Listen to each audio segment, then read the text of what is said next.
Il est là. Son murmure s'est faufilé à travers la ligne, brisé, comme un verre qui tombe sur du carrelage. Il est entré, dans mon appartement. La voix de Marie, habituellement si calme, si posée, tremblait tellement que j'ai cru que le téléphone allait vibrer en 1000 morceaux dans ma main. J'ai fermé la porte de la chambre à clé, mais il essaie de la défoncer. S'il te plaît, s'il te plaît. Ce mot résonnait dans mes oreilles, pur désespoir, une supplication à laquelle je ne pouvais pas me soustraire. Pas après tout ce qui s'était passé, pas après avoir vu ce regard vide et possessif de Marc Fournier. Je n'ai pas répondu. Il n'y avait rien à dire. Mon cerveau, entraîné par 15 ans passés dans les abysses de Paris, a enregistré l'urgence, la menace, le temps qui me restait. Un clic sec. J'ai raccroché. J'ai glissé mon arme à l'arrière de mon pantalon, l'acier froid contre ma peau, une sensation familière, presque réconfortante. L'appartement que j'avais loué en secret au Puy-en-Velay, une chambre sans âme payée en liquide sous un énième faux nom, n'était qu'à 15 minutes de marche de la clinique de Marie.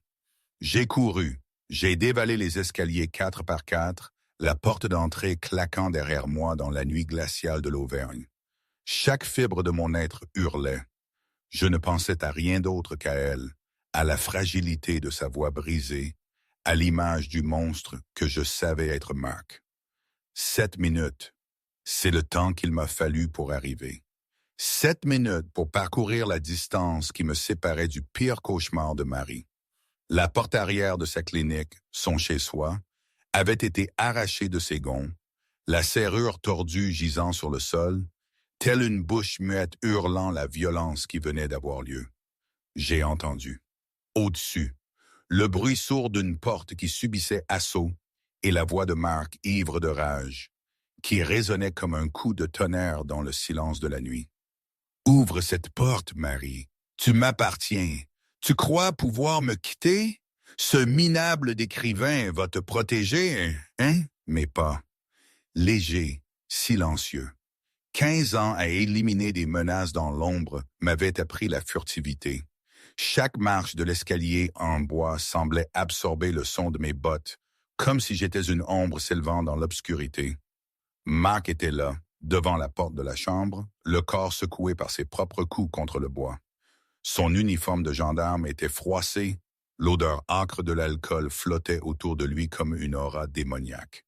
Son arme, son insigne, pendait à sa hanche. Mon instinct hurlait. S'il la sortait, la situation deviendrait 1000 fois plus compliquée. Fournier! Ma voix était un éclat de glace. Je ne m'étais pas entendu parler ainsi depuis des mois, peut-être des années.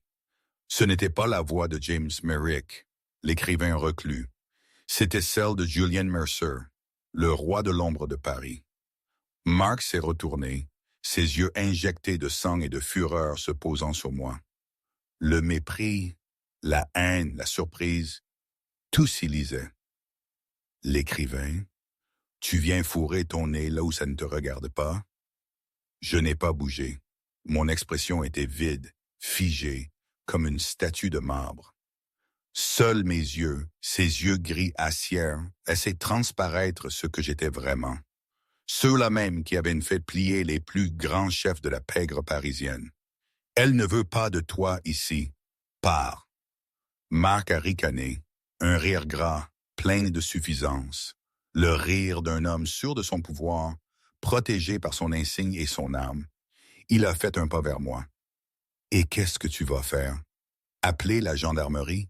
Je suis la gendarmerie. Tu n'es qu'un écrivain inutile qui se cache dans les bois. Marie m'appartient et personne ne peut changer ça.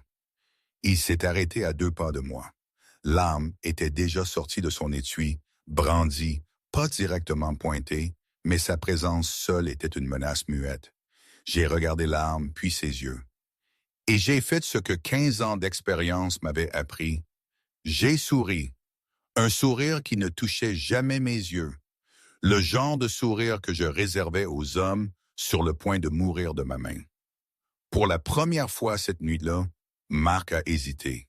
Il y avait quelque chose dans mes yeux, froids et gris, qui n'était pas l'expression d'un écrivain.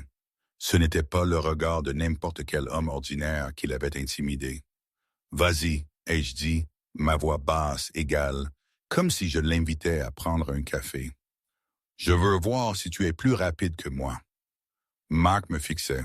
Mes mains pendaient mollement le long de mon corps, sans un signe de peur. Mes yeux étaient vides de toute émotion, sauf une calme anticipation. Il a réalisé qu'il faisait face à quelque chose qu'il ne comprenait pas. Ce n'était pas une proie, c'était un prédateur déguisé en humain. « Qui diable tu crois être ?» a-t-il grommelé, mais la confiance avait déserté sa voix. J'ai fait un pas en avant, et il a reculé d'un pas, le réflexe instinctif de la proie face à un ennemi plus fort.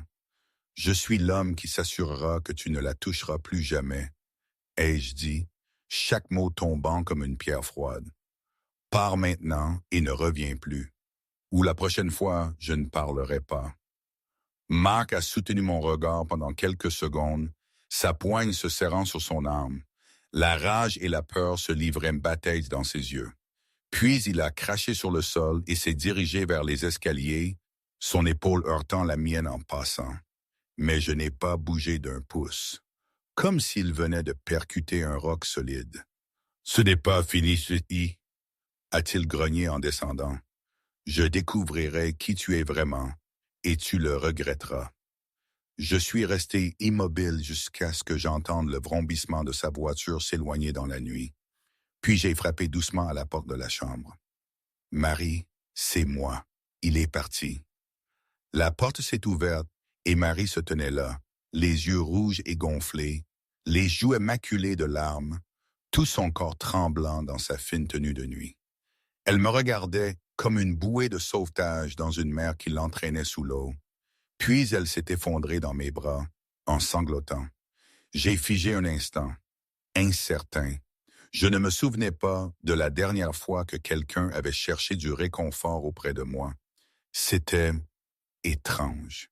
Puis mes bras se sont lentement refermés autour de Marie, la serrant contre moi. Mon menton reposait sur le haut de sa tête. Et j'ai réalisé que je chuchotais des mots de réconfort que je ne savais pas, que je connaissais encore. « Ça va aller maintenant. Je suis là. Il ne te fera plus jamais de mal. » C'était si simple, si direct, et ça venait de mon cœur, un endroit que je pensais mort depuis bien longtemps. Elle ne pouvait pas rester dans l'appartement cette nuit-là.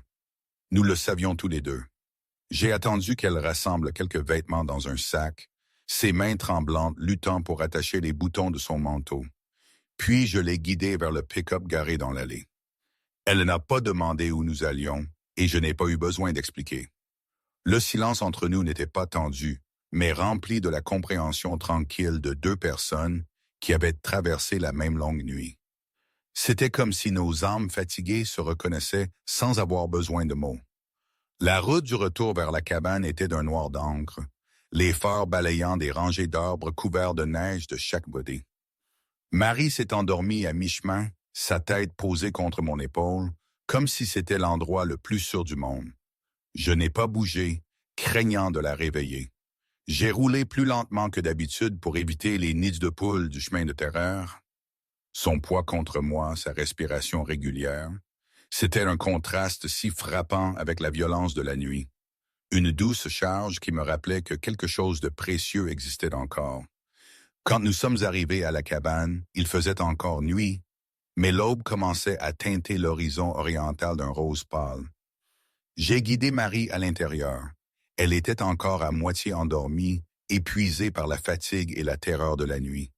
Je voulais la déposer sur le canapé, mais à ce moment précis, Fantôme a jailli du coin de la pièce, sa fourrure noirâtre brillante comme la nuit elle-même, ses yeux ambrés flamboyants à la lumière de la cheminée. Marie s'est réveillée d'un coup.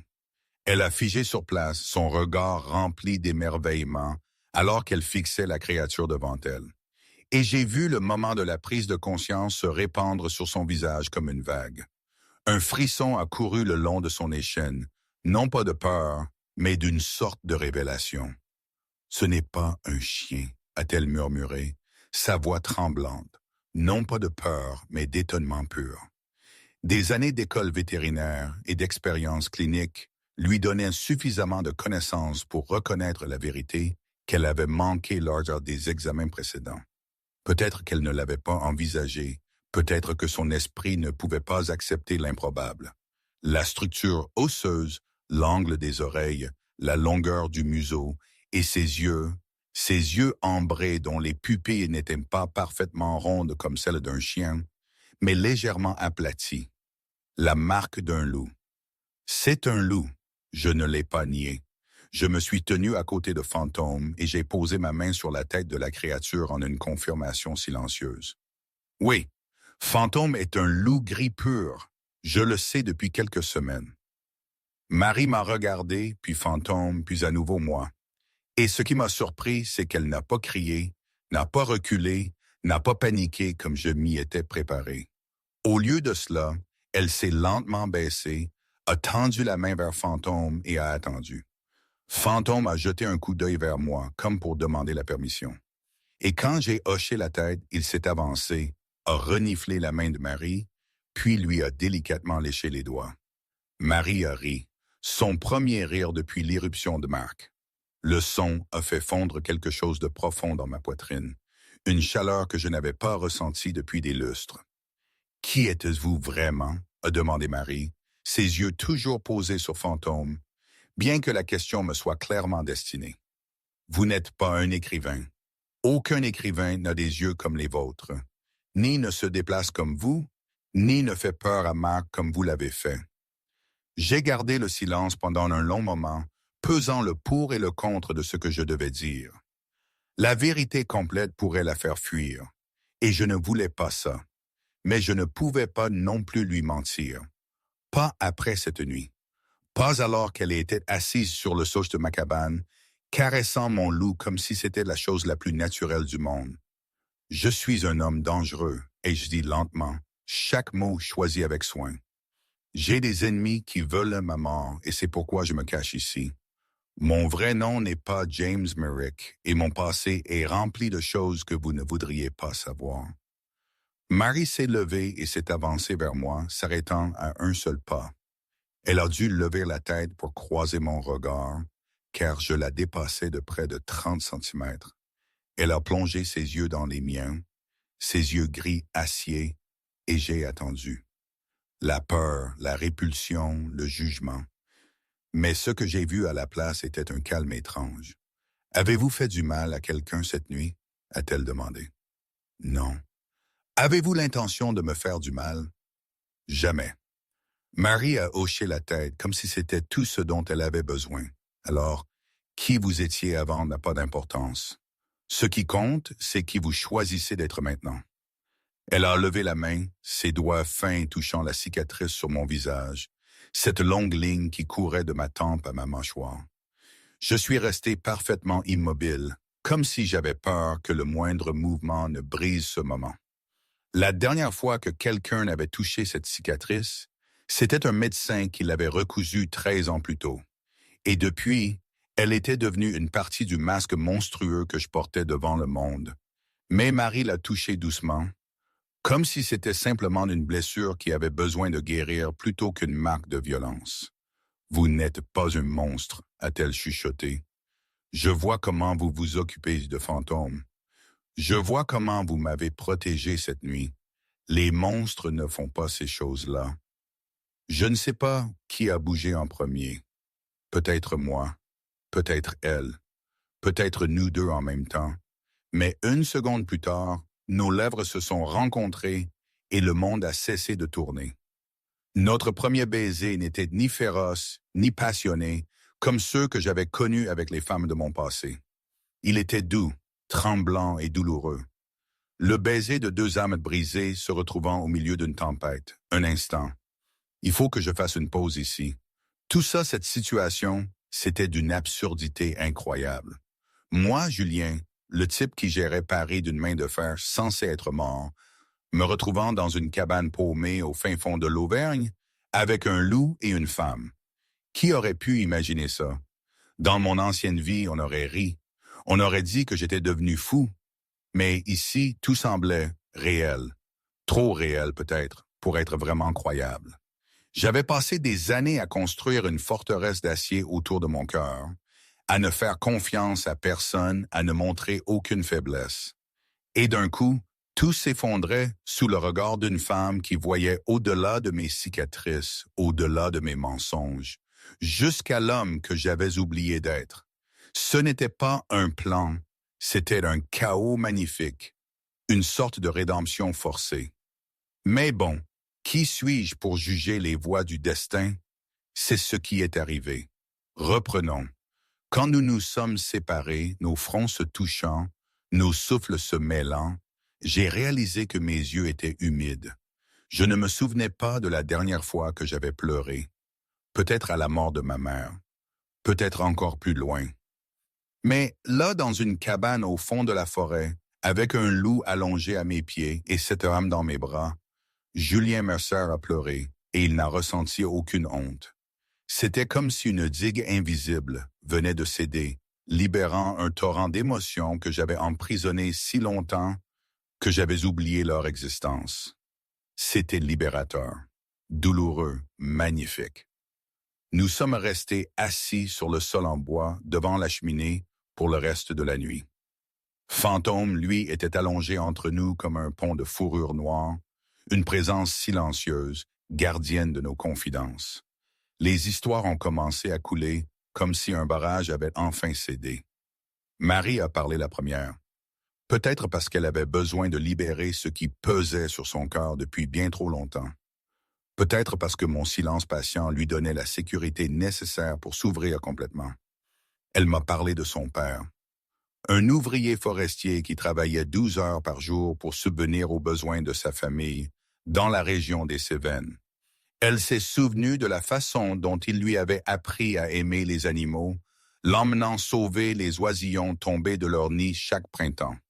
Et puis elle a évoqué ce jour, elle avait 12 ans, quand il a été happé par une scie dans la scierie et n'est jamais rentré à la maison.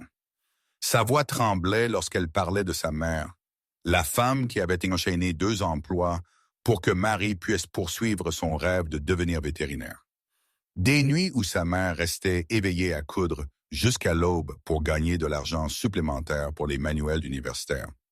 Elle a raconté l'appel téléphonique qu'elle avait reçu au milieu de ses derniers examens universitaires, lui annonçant que sa mère avait un cancer en phase terminale et n'avait plus que 3 mois à vivre. Elle était rentrée à la maison pour prendre soin de sa mère et avait tout de même réussi ses examens, diplômée avec les honneurs que sa mère n'avait jamais vus, car elle était décédée 2 semaines avant la cérémonie. Puis elle a parlé de Marc, de leur rencontre lorsqu'elle avait déménagé au Puy-en-Velay pour ouvrir sa clinique. De son charme initial, lorsqu'il jouait le rôle du chevalier protégeant une femme solitaire, nouvelle dans la petite ville. De la façon dont tout avait changé si progressivement qu'elle ne s'en était pas rendue compte avant qu'il ne soit trop tard. Les petites critiques se transformant en contrôle, la jalousie en surveillance. Et la première fois qu'il l'avait frappée, c'était la nuit où elle lui avait dit vouloir le quitter. Elle avait essayé de s'échapper plusieurs fois, mais Marc était gendarme, un homme de pouvoir dans cette petite ville, et personne ne croyait une étrangère face au fils d'une famille locale respectée. Je savais que les hommes comme lui utilisaient leur position, leur réputation pour étouffer les voix de leurs victimes. J'avais vu ça à Paris avec les petites frappes et les politiciens véreux. C'est le même principe partout, juste une échelle différente. J'ai écouté sans l'interrompre, ma main tenant la sienne lorsqu'elle arrivait aux passages les plus douloureux.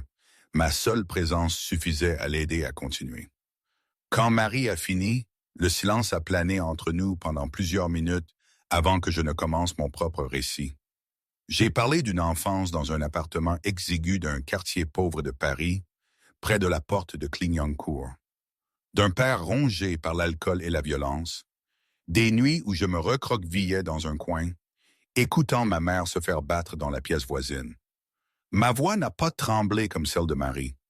Elle était plate et distante, comme si je racontais l'histoire de quelqu'un d'autre. Mais Marie a vu mes mains se serrer jusqu'à ce que mes jointures blanchissent. Je lui ai raconté cette nuit où j'avais 16 ans, quand mon père était rentré ivre et avait décidé que frapper ma mère ne suffisait plus. Il avait pris un couteau. Je savais que si je n'agissais pas, ma mère mourrait cette nuit-là. Alors j'ai agi. Je n'ai pas donné de détails et Marie n'a pas demandé, mais elle a compris.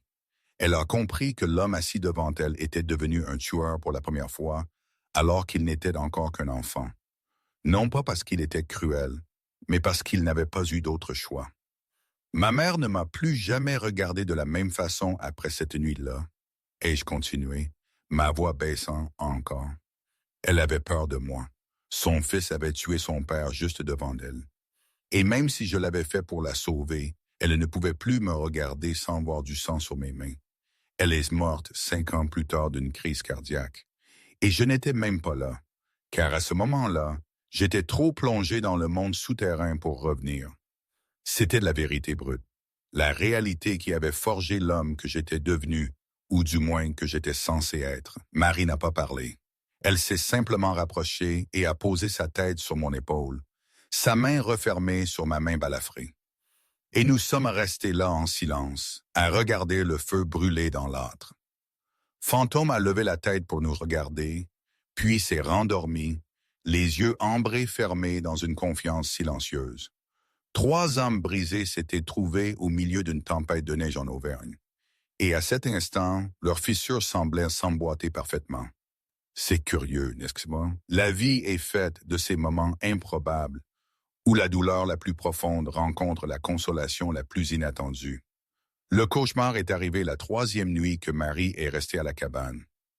J'avais réussi à dormir quelques heures, une chose rare depuis mon arrivée en Auvergne. Mais l'obscurité dans mon esprit ne me laissait jamais en paix très longtemps. Dans le rêve, j'étais debout dans le manoir familial à Paris, le sol de marbre glacé sous mes pieds nus, et Pierre se tenait devant moi avec un pistolet à la main. Mais cette fois, quand Pierre a appuyé sur la gâchette, la balle n'a pas transpercé ma poitrine. Elle a traversé Marie, qui se tenait derrière moi sans que je le sache. Je me suis retourné et je l'ai vue tomber. Le sang s'étalait sur sa robe blanche. Ses yeux familiers me fixaient avec trahison et douleur avant de se fermer pour toujours.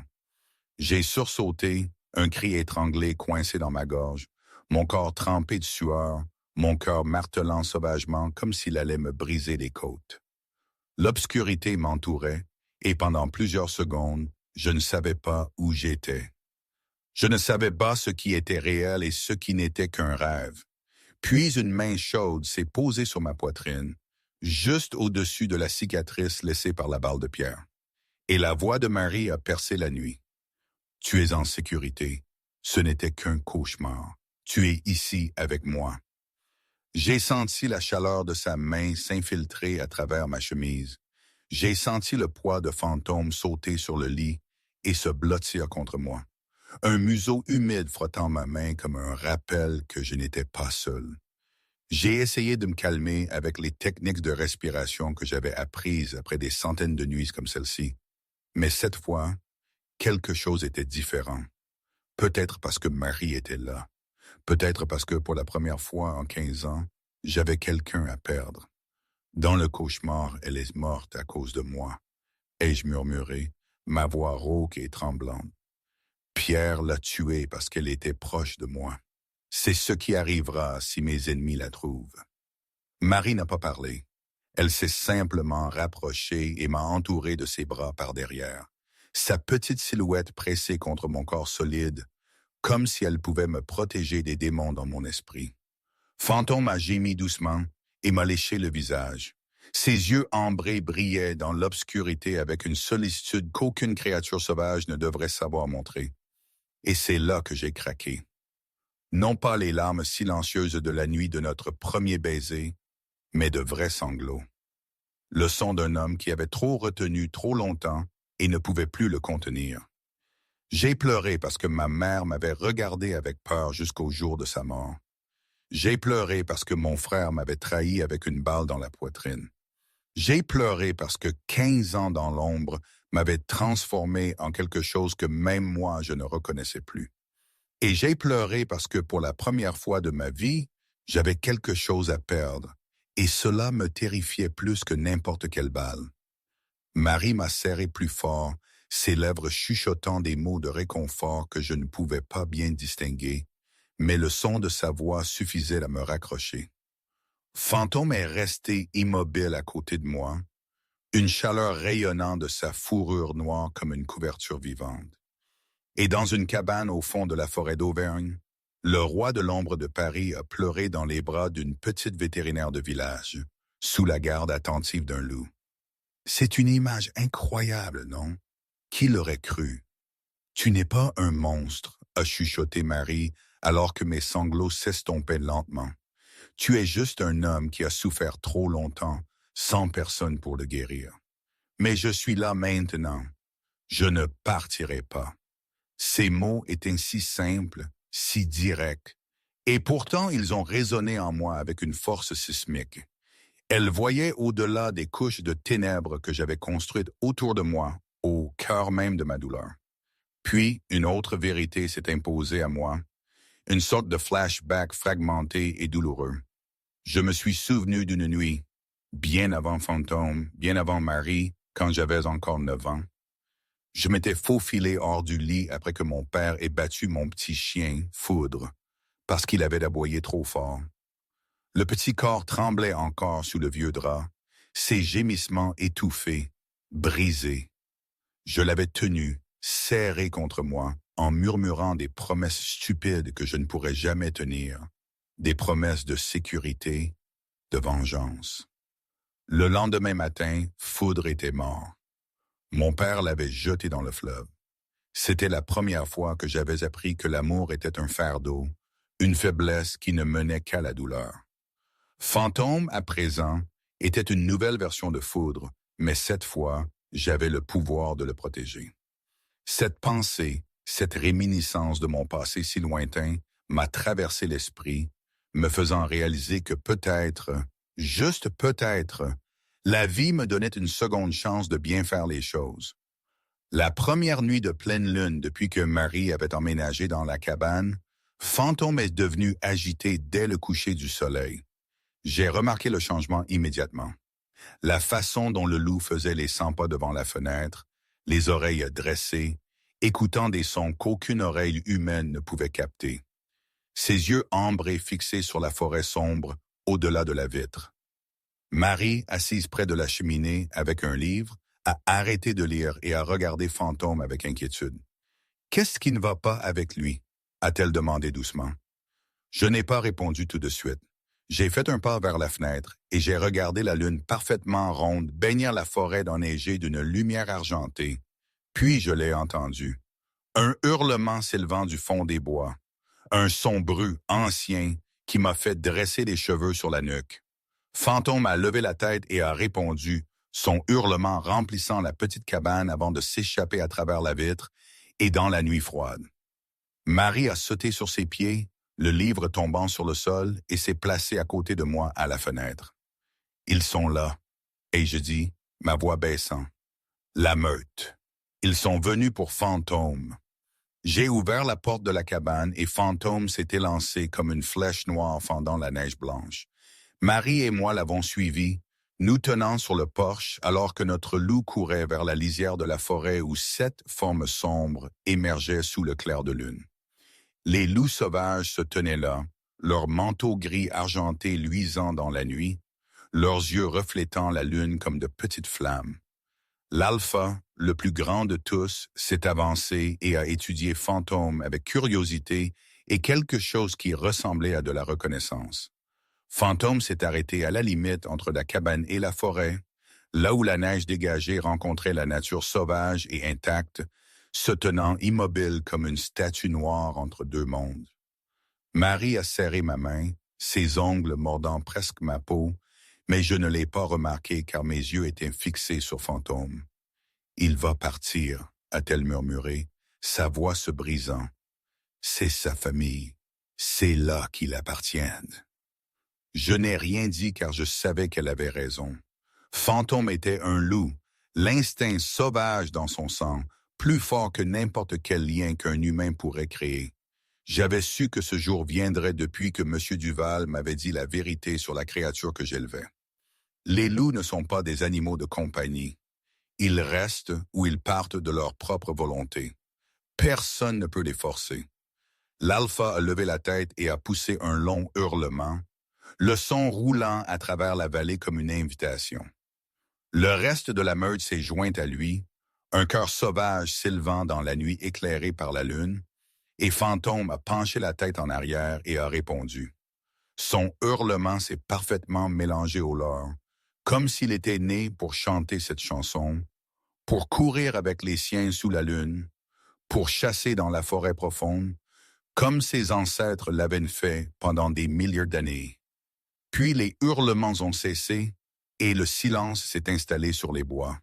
Fantôme s'est retourné et a regardé vers la cabane, vers Marie et moi debout sur le porche, ses yeux ambrés brûlant d'une lumière vive dans l'obscurité. J'ai senti le moment de la décision suspendu dans l'air, lourd comme la neige qui tombe.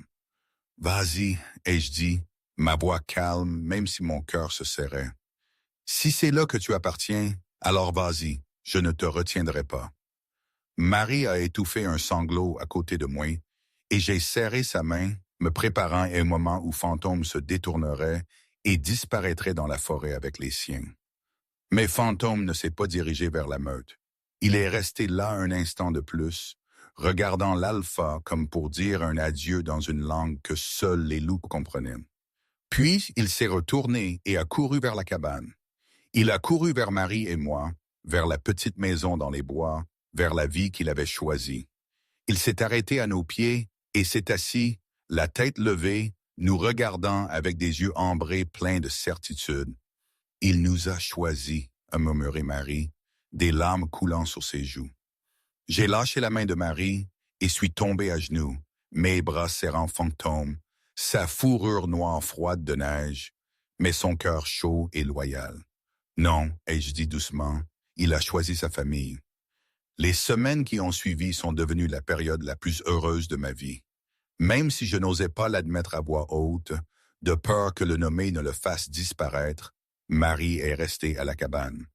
La clinique du Puy-en-Velay était temporairement fermée sous l'excuse d'un congé d'urgence, et nous nous sommes glissés dans un rythme qui semblait étrange mais naturel, comme si nous avions vécu ensemble pendant des années.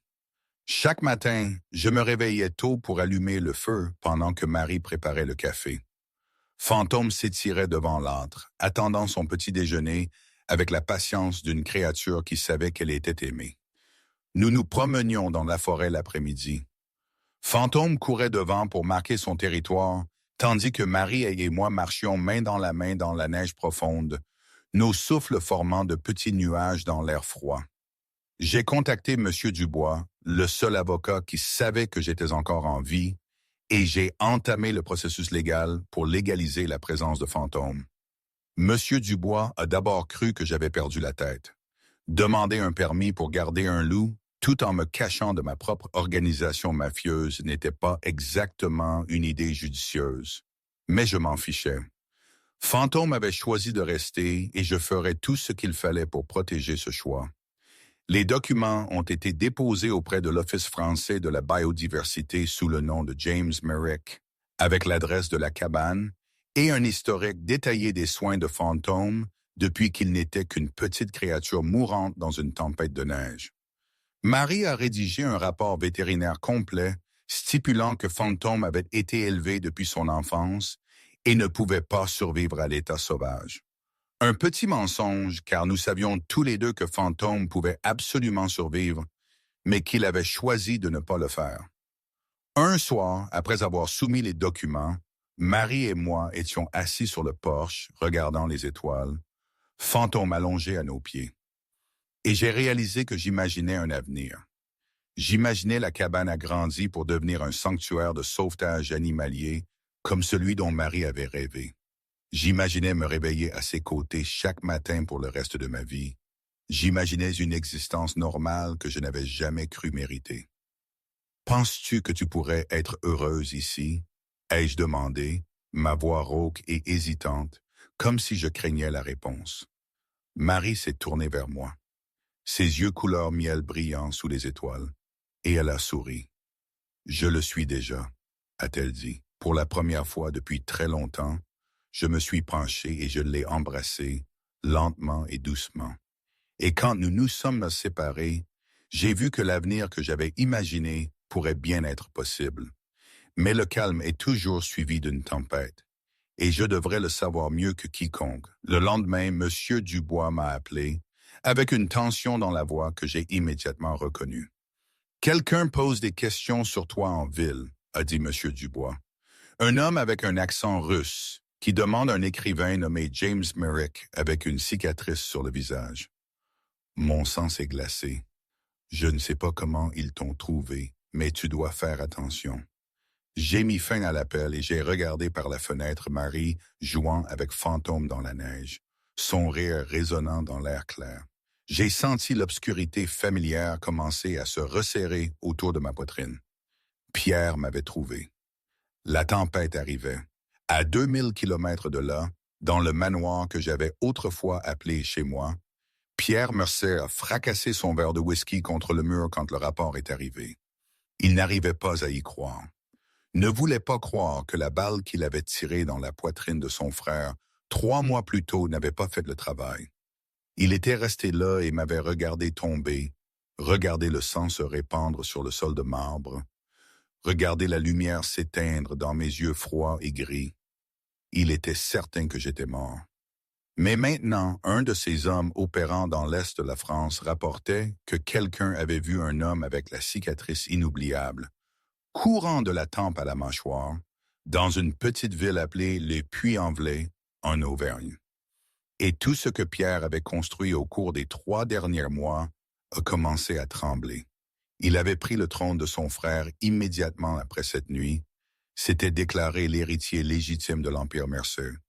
Quiconque le contestait avait rapidement disparu dans des accidents malheureux. Mais il savait que son pouvoir était plus fragile qu'il n'y paraissait.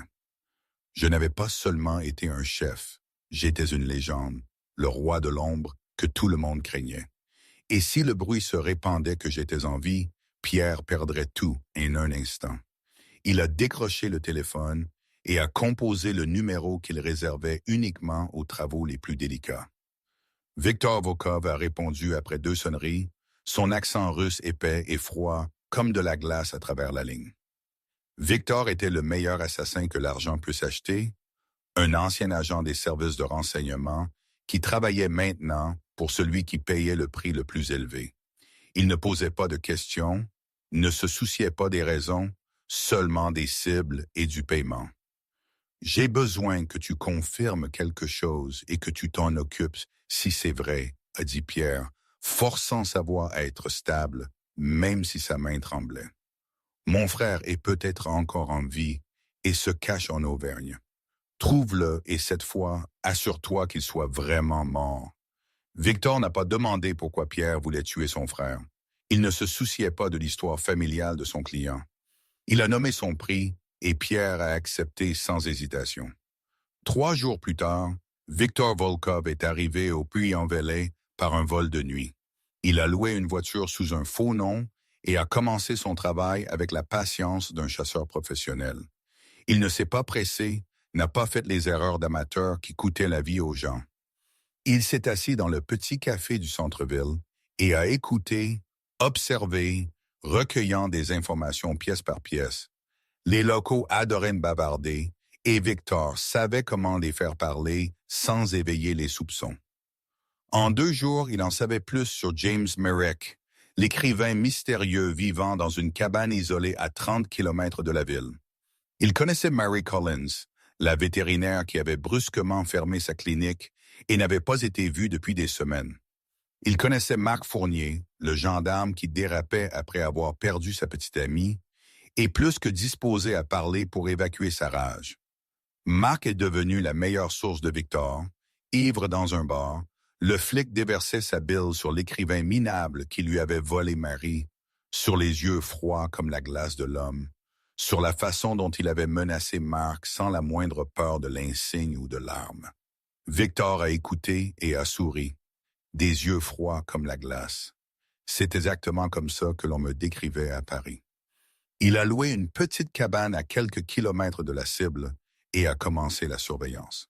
À travers des jumelles, il m'a observé marchant dans la forêt, avec une femme aux cheveux auburn et un grand animal noir qu'il ne pouvait pas clairement identifier comme un chien ou autre chose.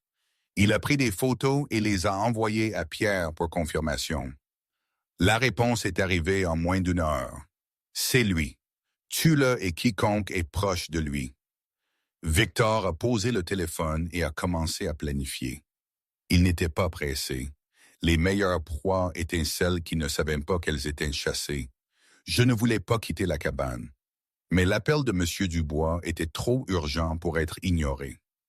Mon avocat a dit que les documents du permis pour le loup avaient rencontré des problèmes et nécessitaient la signature en personne de James Merrick chez un notaire du Puy-en-Velay, sinon tout serait annulé. Je n'ai pas remis en question sa parole, car M. Dubois était l'une des 2 seules personnes au monde en qui j'avais confiance. Mais je ne savais pas que le téléphone de M. Dubois avait été piraté par Victor Volkov 2 jours plus tôt et que l'appel était un piège destiné à m'éloigner de la cabane.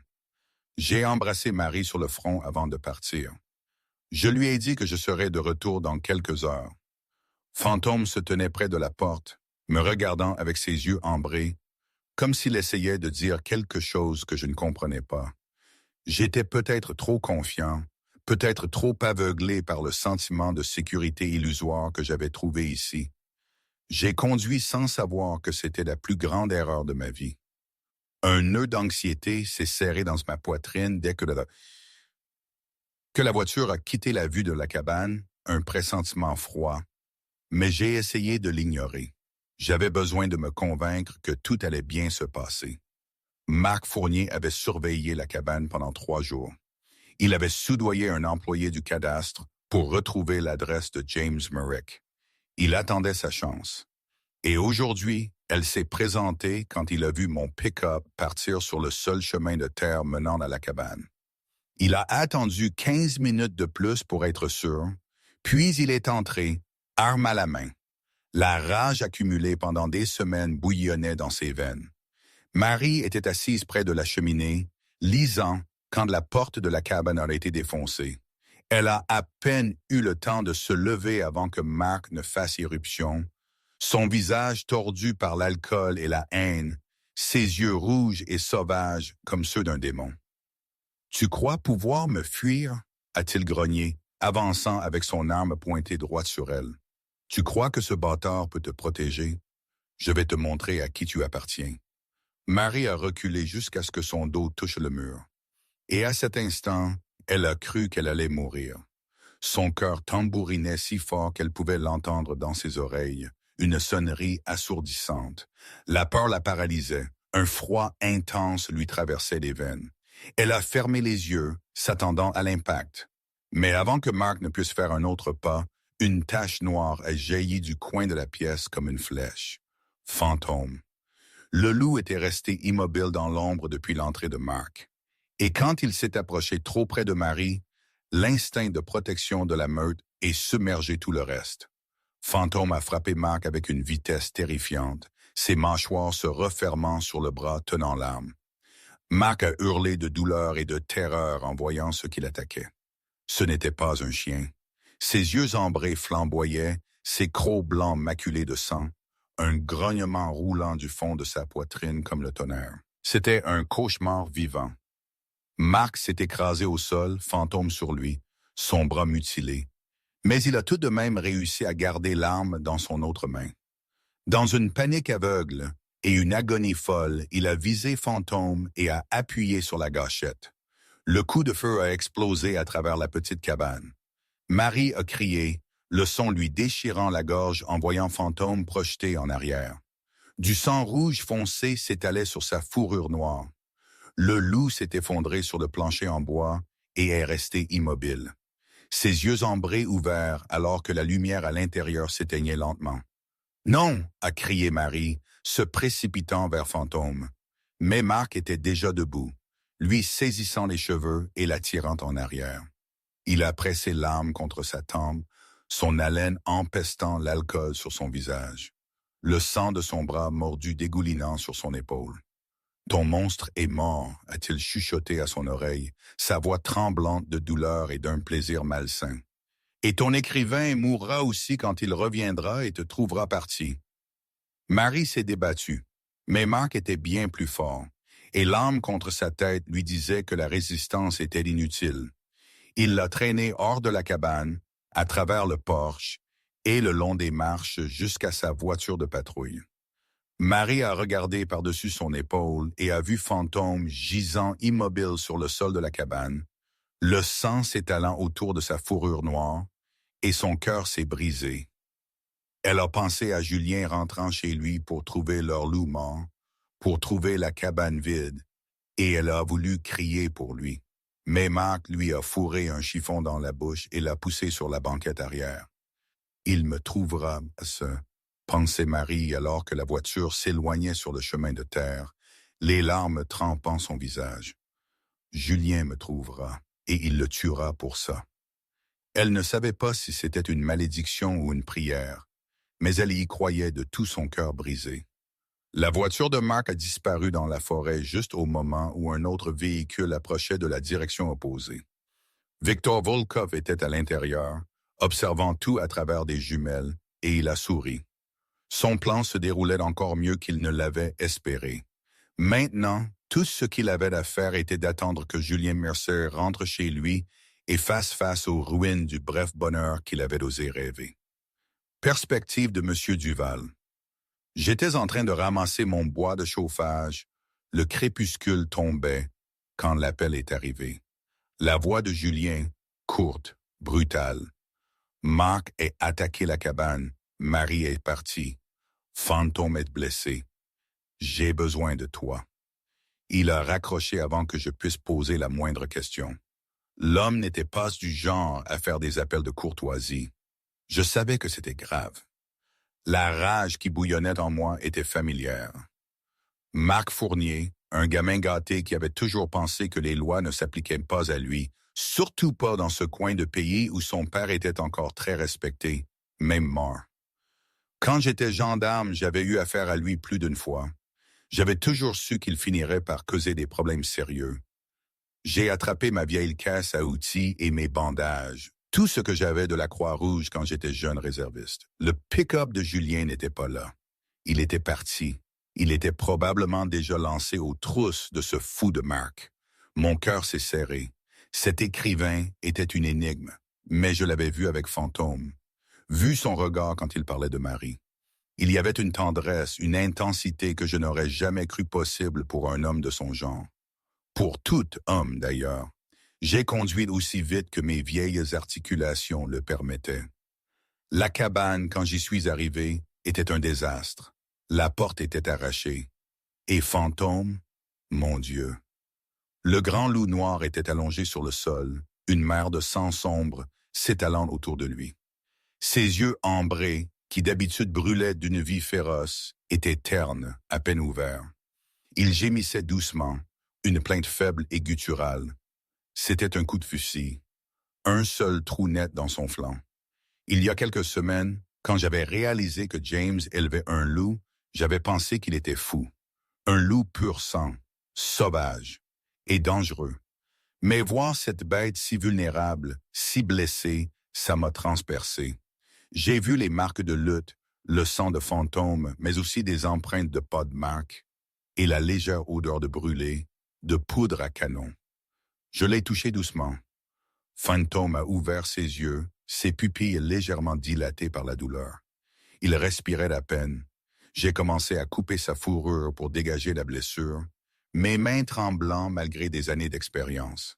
Ce n'était pas la première fois que je m'occupais d'un animal blessé, mais c'était la première fois que c'était un loup.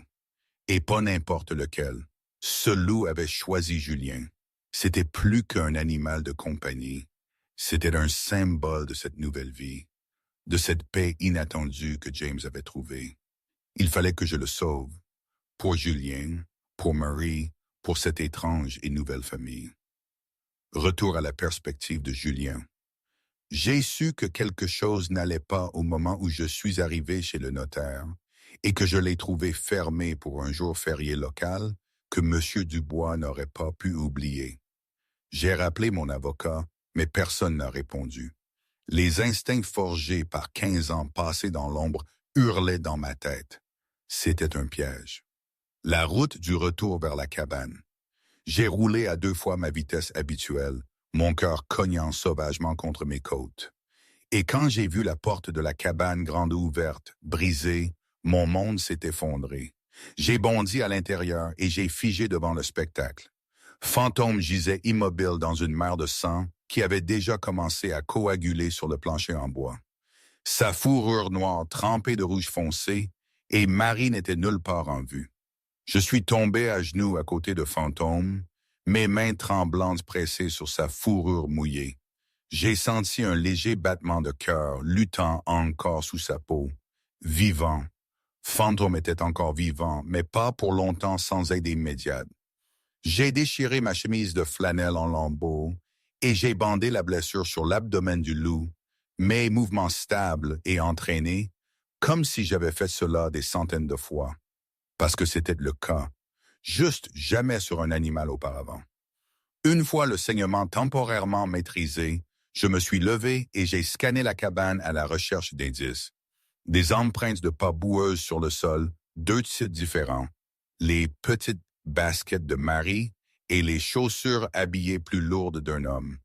Une traînée de sang menant de là où Fantôme gisait à la porte d'entrée, et l'odeur âcre de la poudre à canon flottant encore dans l'air froid.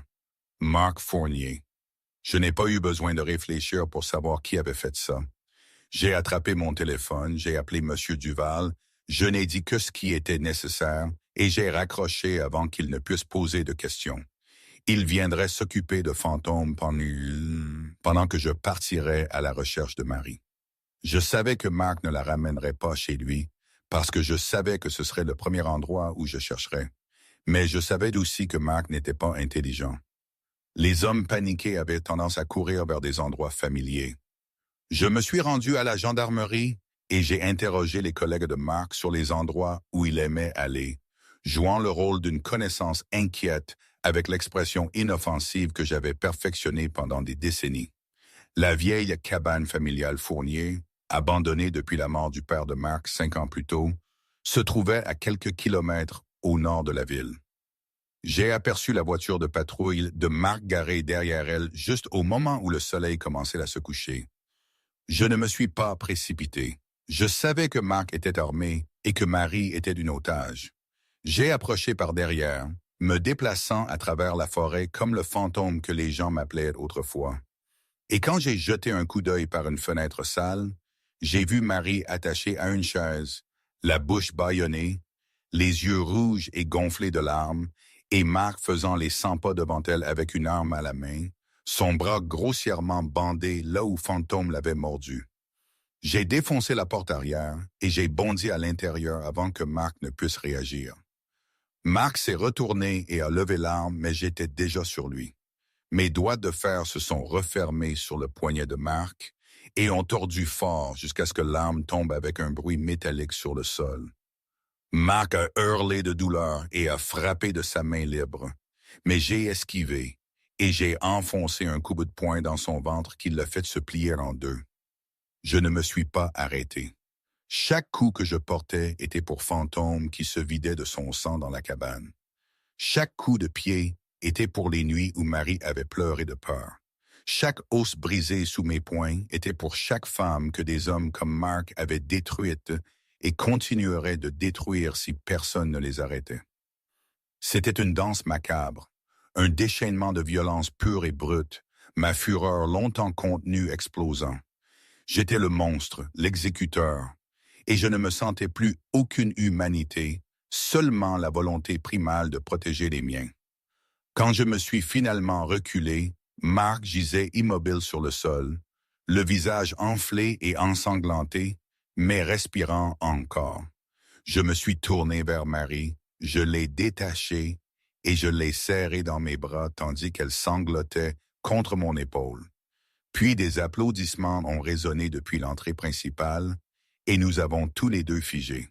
« Impressionnant !» a dit une voix russe épaisse depuis l'ombre.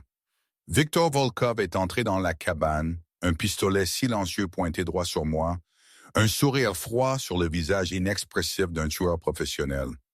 J'ai beaucoup entendu parler du roi de l'ombre de Paris, mais vous voir en personne est encore plus impressionnant. Marie m'a regardé, les yeux écarquillés de choc, et Victor a laissé échapper un court rire. Oh, tu ne savais pas.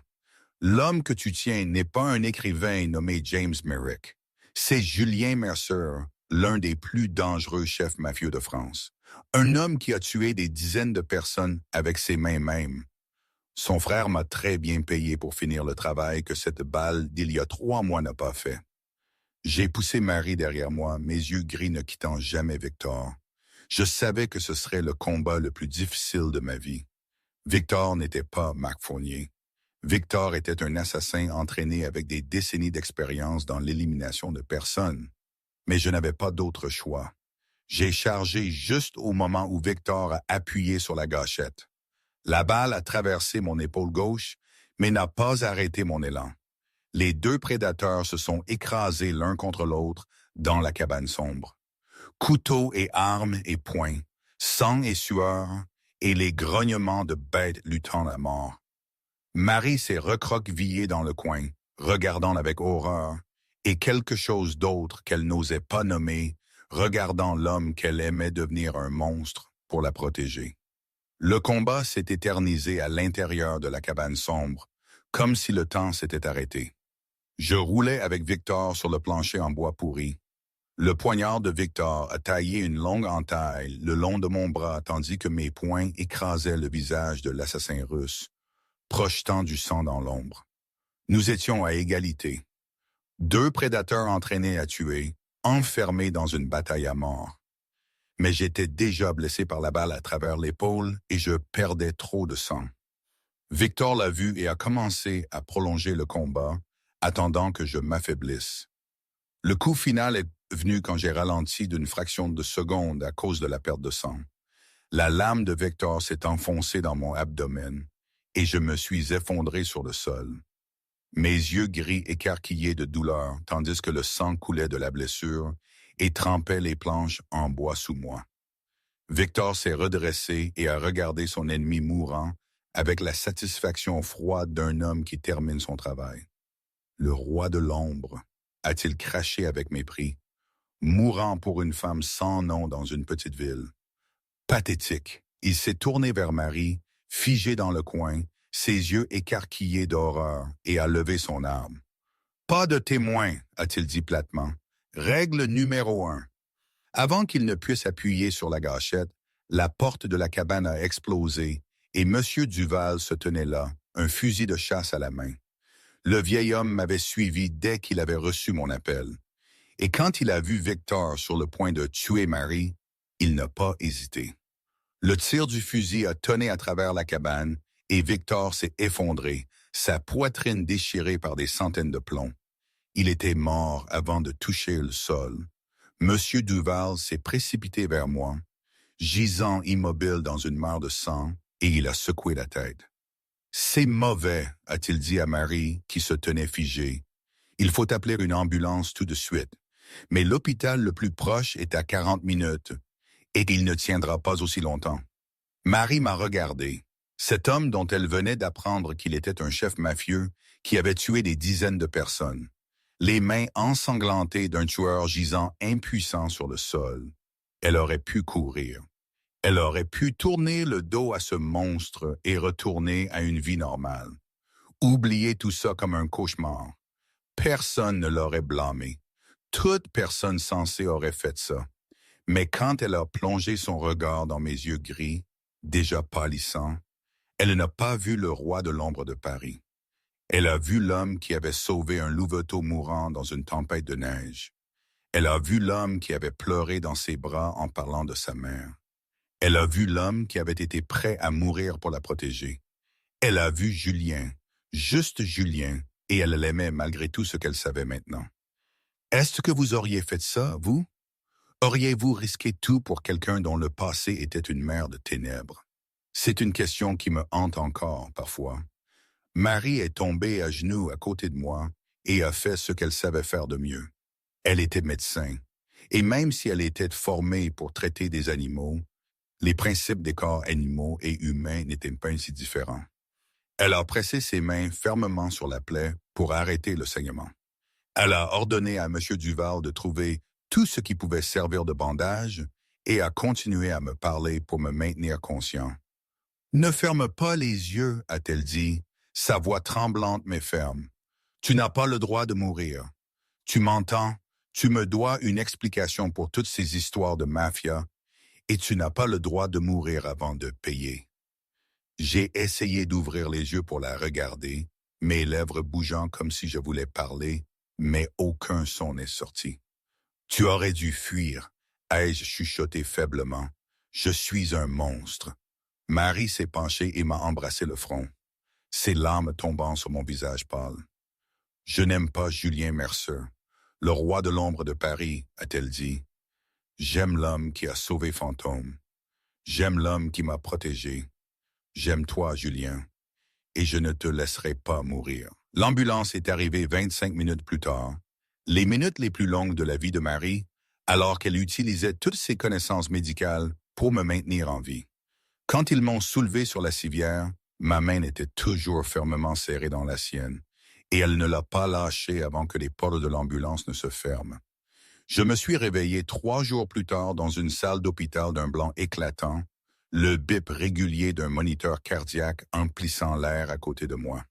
La première chose que j'ai vue en ouvrant les yeux, c'était Marie assise sur la chaise à côté de mon lit, sa tête penchée en avant dans le sommeil, sa petite main toujours fermement enlacée à la mienne, comme si elle avait peur que je disparaisse au moment où elle lâcherait prise. Je me suis légèrement déplacé et une douleur déchirante a traversé la blessure dans mon abdomen, forçant un faible gémissement de ma gorge. Le son a réveillé Marie instantanément. Ses yeux remplis de larmes se sont ouverts et se sont fixés sur moi avec un soulagement si accablant que les larmes ont immédiatement coulé sur ses joues. « Tu es réveillé », a-t-elle chuchoté, sa voix rauque d'épuisement et de trop de pleurs. « J'ai cru que je t'avais perdu. Je voulais parler, mais ma gorge était sèche comme un désert. » Et Marie a compris tout de suite, soulevant un verre d'eau à mes lèvres et m'aidant à prendre de petites gorgées prudentes.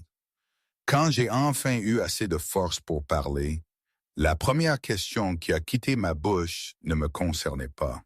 « Fantôme, où est-ce le loup? » Marie a souri à travers ses larmes, et à cet instant, j'ai su que Fantôme était en vie. Elle m'a raconté les 3 derniers jours, comment M. Duval avait emmené Fantôme à la clinique vétérinaire du Puy-en-Velay, comment Marie l'avait opéré pour retirer la balle de l'abdomen du loup dès qu'elle avait su que j'étais stable. La balle avait raté les organes vitaux par pure chance, et Fantôme se rétablissait bien, reposant maintenant à la cabane sous les soins de M. Duval. Marc Fournier avait été arrêté et faisait face à une longue liste de chefs d'accusation, de l'enlèvement à la tentative de meurtre. Sa carrière dans les forces de l'ordre était terminée pour de bon. Quant à Victor Volkov, son corps avait été discrètement traité par les hommes que M. Dubois avait envoyés, ne laissant aucune trace qui puisse être liée à Marie ou à moi. Quand elle a eu fini, le silence a plané entre nous pendant plusieurs minutes avant que je ne reprenne la parole. « Tu sais qui je suis maintenant. Je ne suis pas un écrivain. Je suis le monstre dont Victor a parlé. J'ai tué des gens, beaucoup de gens. Tu aurais dû fuir quand tu en as eu la chance. » Marie a soutenu mon regard fermement, et je n'ai vu aucune peur ni dégoût dans ses yeux. Seulement le calme étrange de quelqu'un qui avait longuement réfléchi et fait son choix. « Combien de personnes as-tu tué ?» a-t-elle demandé simplement. Je n'ai pas détourné le regard comme je l'avais fait avec tous les autres. Elle méritait la vérité. « 17, ai-je répondu, ma voix stable, bien que mes yeux soient pleins d'obscurité. Certaines méritaient de mourir, d'autres non. Je ne te demande pas de me pardonner, car je ne mérite pas le pardon. » Marie est restée silencieuse un long moment. Puis, au lieu de lâcher ma main, comme je m'y étais préparé, elle a serré sa prise. « Je n'aime pas Julien Mercier, le roi de l'ombre de Paris, » a-t-elle dit lentement. « Je n'aime pas l'homme qui a tué 17 personnes. Mais j'aime l'homme qui s'est agenouillé dans une tempête de neige pour sauver une créature mourante. J'aime l'homme qui a pleuré en parlant de sa mère. J'aime l'homme qui était prêt à mourir pour me protéger. Et je crois que cet homme, c'est ce que tu es vraiment. Ton passé ne peut pas être changé, mais ton avenir, oui. La question est, à quoi veux-tu que cet avenir ressemble? Je l'ai regardé, ses yeux couleur miel, exempts de jugement. Sa petite main tenant la mienne comme si j'étais la chose la plus précieuse au monde. Et j'ai senti quelque chose de profond en moi commencer à guérir. Non pas la blessure dans mon abdomen, mais la blessure bien plus ancienne que je portais depuis 15 ans, depuis la nuit où j'avais tué mon père. Je veux un avenir avec toi, ai-je dit, ma voix rauque d'émotion. Avec toi et fantôme, je veux me réveiller chaque matin et te voir à mes côtés. Je veux devenir l'homme que tu vois en moi. L'homme que je pense avoir toujours voulu être, mais que je n'ai jamais cru mériter. Marie s'est penchée et m'a embrassé, un baiser doux et plein de promesses. Et quand elle s'est reculée, elle souriait. Alors, nous avons beaucoup à faire, a-t-elle dit. D'abord, tu dois guérir. Ensuite, nous rentrerons chez Fantôme. Et après ça, nous affronterons tout ce qui viendra, ensemble. 2 semaines après ma sortie de l'hôpital, je suis entré dans la salle de réunion secrète au sous-sol de l'hôtel Ritz à Paris, où le conseil des familles m'attendait déjà. La nouvelle que le roi de l'ombre était toujours en vie s'était répandue comme une traînée de poudre dans le monde souterrain, et pas un seul chef ne pouvait se permettre d'ignorer ce rassemblement. 12 des hommes les plus puissants de France étaient assis autour de la longue table en chêne, représentant les 12 familles qui régnaient sur le monde criminel depuis des décennies. Et à la tête de la table, en face de moi, était assis Pierre Mercier, le visage de mon frère dénué de toute couleur, alors qu'il fixait l'homme qu'il avait cru avoir tué 3 mois plus tôt. « Frère, a chuchoté Pierre, sa voix tremblante malgré sa tentative de rester composée. Tu es en vie. » Je n'ai pas répondu tout de suite. J'ai simplement marché jusqu'à la chaise vide à l'extrémité opposée de la table et je me suis assise avec le calme d'un homme qui avait affronté la mort trop de fois pour craindre quoi que ce soit. La cicatrice fraîche de la balle de Victor battait encore sous ma veste de costume, mais je n'en ai montré aucun signe. Monsieur Dubois se tenait derrière moi, mallette à la main, rempli des documents que nous avions recueillis au cours des 2 dernières semaines. Je n'ai pas convoqué ce conseil aujourd'hui pour réclamer mon trône, ai-je commencé, ma voix résonnant dans la pièce silencieuse. Je l'ai convoqué pour exposer la vérité sur l'homme qui l'a volé. Monsieur Dubois a ouvert la mallette et a commencé à distribuer des dossiers à chaque membre du conseil. Des preuves de la collusion de Pierre avec le syndicat russe Volkov pour m'assassiner, des enregistrements d'appels téléphoniques, des virements bancaires et des déclarations d'initiés que Pierre avait cru loyaux. Les visages des chefs se sont assombris à la lecture de chaque page. Le mépris et la fureur montant dans leurs yeux alors qu'ils réalisaient que Pierre n'avait pas seulement trahi son frère, mais tout le conseil en travaillant avec des étrangers pour prendre le pouvoir. Dans notre monde, c'était un péché impardonnable. C'est un mensonge. Pierre a bondi sur ses pieds, sa voix perçante de panique. Il a inventé tout ça pour me faire tomber. Je suis l'héritier légitime. Je suis... Silence. La voix de Don Salvatore, le chef le plus ancien et le plus respecté du conseil, a traversé la pièce comme une lame. Les preuves sont claires comme le jour. Tu as trahi ton propre sang.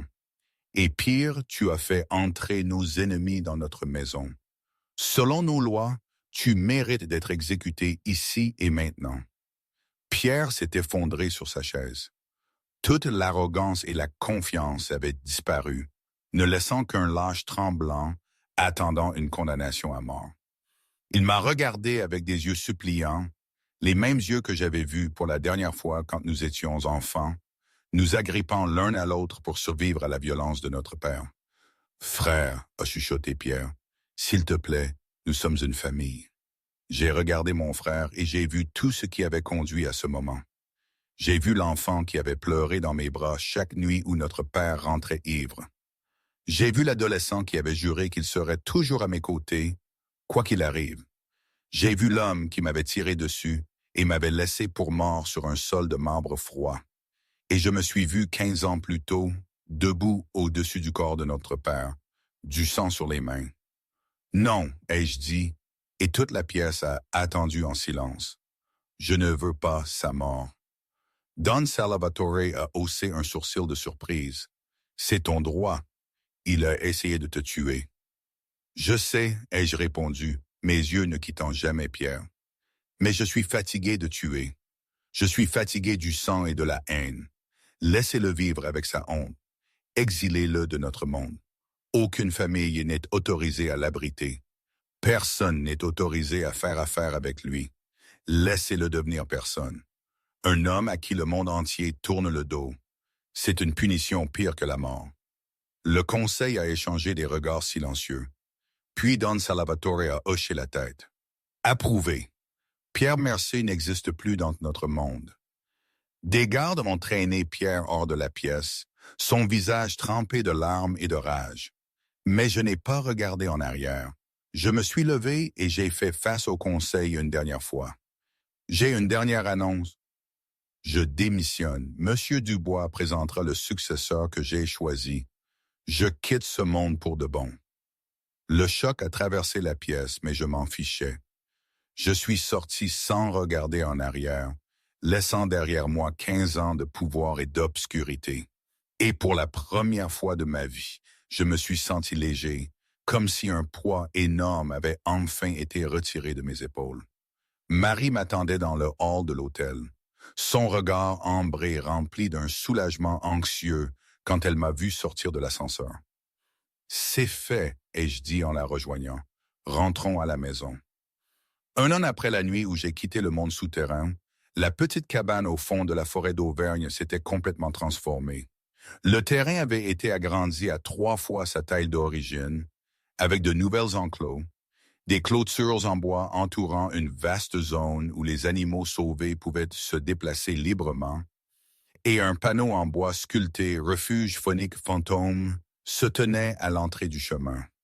Marie avait réalisé son rêve grâce à un don mystérieux d'un bienfaiteur anonyme dont elle seule savait qu'il était l'homme assis à ses côtés sur le porche chaque après-midi.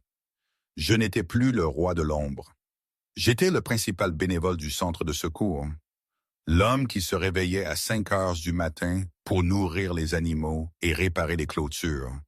Le mari qui regardait sa femme avec une tendresse qu'il n'avait jamais cru pouvoir ressentir à nouveau. Nous nous étions mariés lors d'une petite cérémonie, avec seulement M. Duval comme témoin, et Fantôme allongé à nos pieds alors que nous échangions nos vœux.